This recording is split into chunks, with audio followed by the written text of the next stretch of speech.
साथियों नमस्कार, मेरा नाम है पवन कुमार। आपका स्वागत है हमारे इस कार्यक्रम में। 4 जून की तारीख थी, नतीजे आने थे। सुबह से चुनाव शुरू हुआ और जिस तरह से चुनाव को देखा जा रहा था, बसपा के साथ वो नतीजे नहीं आ पाए,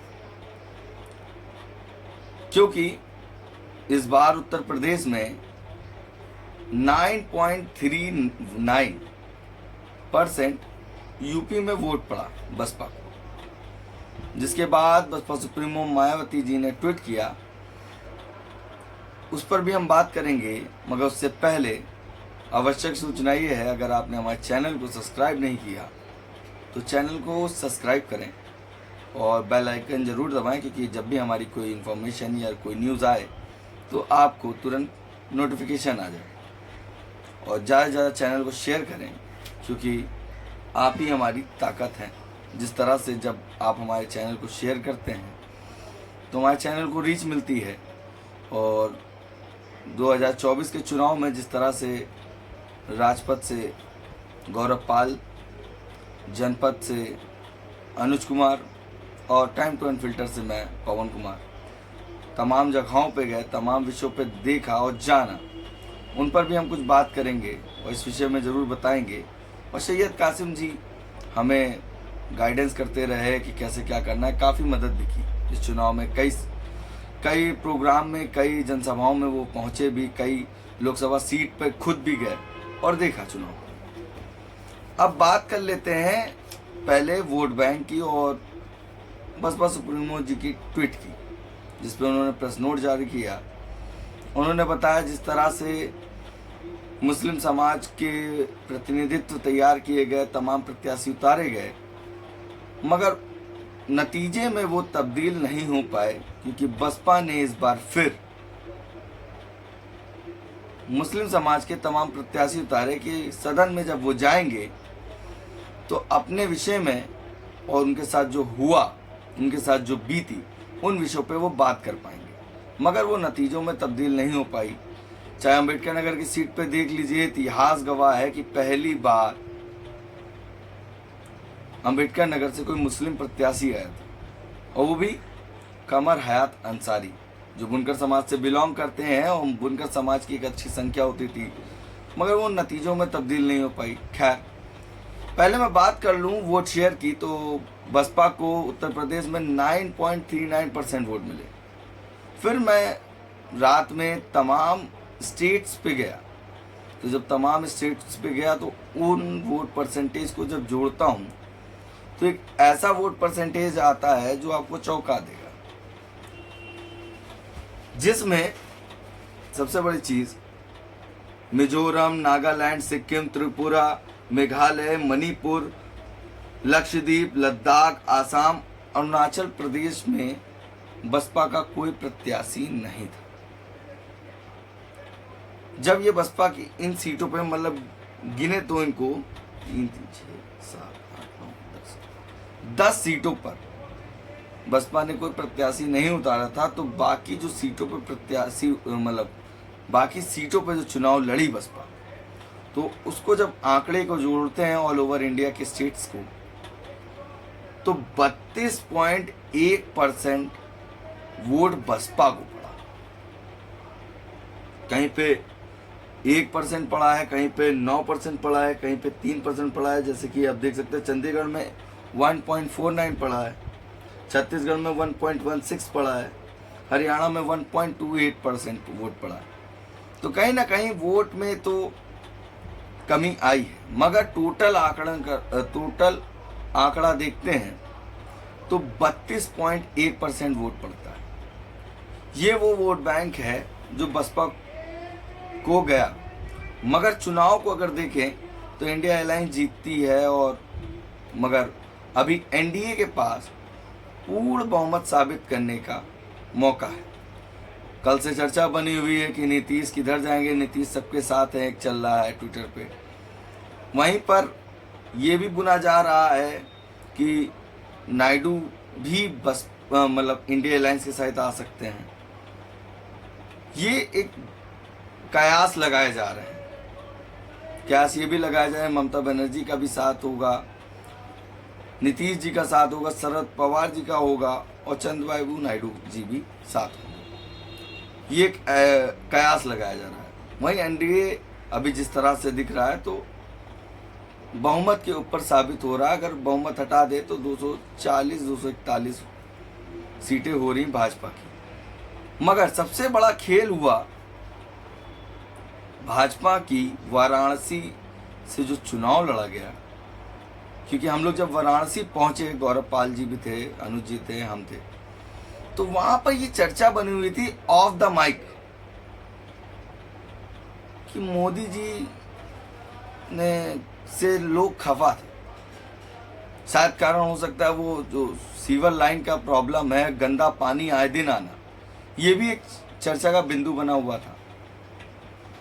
दूसरा, जो कहा जाता था सरकार से कि पकौड़ा बेचने का भी एक रोजगार है, स्ट्रीट फूड खोलना भी एक रोजगार है, मगर वाराणसी में आप जाएंगे तो पुराने ज़माने में टेंट लगते थे तो जिससे ढका जाता था आसपास का चीज़ें निकल, तो ये वो रोड के साइड थे जिसके पीछे कई लोगों की दुकान थे, कई लोगों के घर थे, उनको ढका गया था।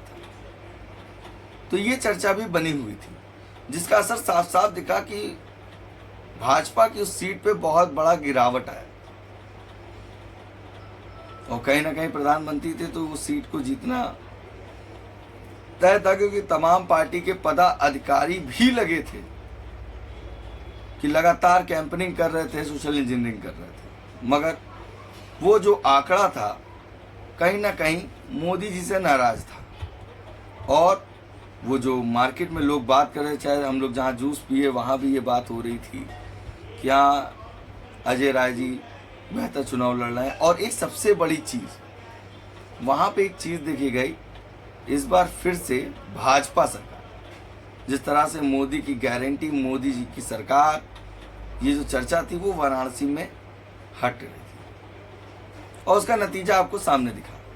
फिर बसपा सुप्रीमो ट्वीट करती हैं और कहती हैं कि इस बार हमारे समाज के लोगों ने, मतलब खुद जाटो समाज ने उन्हें वोट किया है, उसका धन्यवाद किया, मगर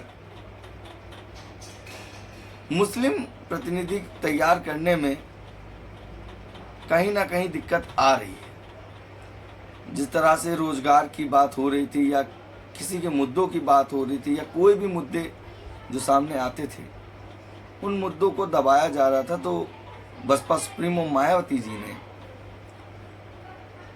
मुस्लिम समाज को ज़्यादा टिकट दिए कि संसद में वो जाएंगे, अपने असल मुद्दों को उठाएंगे, तो उनकी जब बहुमत होगी, उनके जब लोग होंगे तो अपनी बात को सामने रख पाएंगे, तो कोई भी पार्टी हो उसे नज़रअंदाज नहीं कर सकती। फिर पार्लियामेंट में भी वो अपनी बात रख सकेंगे, क्योंकि जिस तरह से बसपा की जो जनसभाएं हुई, बसपा की जो रैलियां हुई, उनमें लगातार आकाश आनंद भी जो माइनॉरिटी समाज के जो मुद्दे थे उन मुद्दों को भी खुल के प्रखरों के सामने रखे रहे थे। वहीं पर बसपा सुप्रीमो मायावती जी भी मुस्लिम समाज की हर बात को सामने रख रही थी, मगर नतीजों में वो तब्दील नहीं हो पाया। तो इस बार उन्होंने सोचा है कि अब वो पार्टी में जिनको मौका देंगी उन लोगों को देखा जाएगा, समझा जाएगा, परखा जाएगा, क्योंकि पार्टी में लगातार जो पदाधिकारी हैं जो माइनॉरिटी समाज के बने हुए हैं, चाहे वो कोऑर्डिनेटर हों या मुख्य जोन कोऑर्डिनेटर, प्रभारी, जो प्रत्याशी लाए, उनको जिम्मेदारी थी कि आप अपने अच्छे प्रतिनिधित्व को लाइए जो बेहतर चुनाव लड़ सके और असल मुद्दों में लोगों के बीच में उनका लगाव हो। मगर कहीं ना कहीं वो लोग जो प्रत्याशी लाए उसमें असफल हुए। कई लोग कल रात में ट्वीट कर रहे थे कि पार्टी की काफ़ी जिम्मेदारियों को देखना होगा, काफ़ी चीज़ों को देखना होगा। वहीं प्रदेश अध्यक्ष जी पे भी बयान दे रहे थे, मगर प्रदेश अध्यक्ष जी पे अगर ध्यान दिया जाए तो उधर उनको फैजाबाद की जिम्मेदारी दी गई आखिरी में, तो फैजाबाद को अपनी तरफ से बेहतर देख रहे थे और तमाम ओबीसी समाज, जो अति पिछड़ा समाज के लोग हैं, उन लोगों से मुलाकात कर रहे थे, उनकी मीटिंगों में गए, उनको बुलाया गया, उनसे बात की गई। वो लगातार बसपा की वहाँ बात भी रख रहे थे। मगर उन पर भी कहीं ना कहीं लोग सवाल और निशान उठाने लगे।